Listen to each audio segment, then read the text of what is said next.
My name is Joan Kim, and this is my Lab 3 black hole. Our purpose was analyze a star in motion and finding the net force using the glow script. This is the link for my glow script code.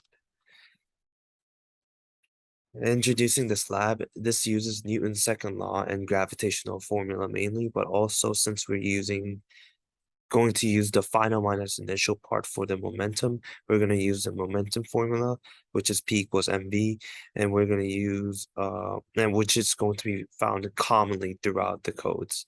And our goal is also calculating initial V and calculating the mass of the black hole, part one and part two. For the part one code, I edited the given code, which is some of the critical ones being the P equals mv formula, the N equals the Newton's second law formula, and the gravitational formula.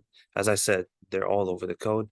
The top code shows the force arrows, and the other screen snapshot shows delta T, which was the 60 multiplied by 60 multiplied by 24, which was 86,400. Running this code, this is what it looks like after you run the code. I didn't know how to screen record it, but this is how it looks like. And you can get you can get the result, which is the mass of the star, which is 1.38628 e to the 34th kilograms. Very heavy star. For the part two code, it was a trial and error type of code. So I had to figure out the initial speed, which I eventually figured out this speed. For this screen snippet on the left bottom, that's the mass from the part one, which we figured out. And the second snippet on the right, it just shows the F net delta T equals P and the gravitational formula, which is all over the code, as I said. So running this program, I got this result. The the as you can see, it did not crash, which is amazing, and it flew around the black hole.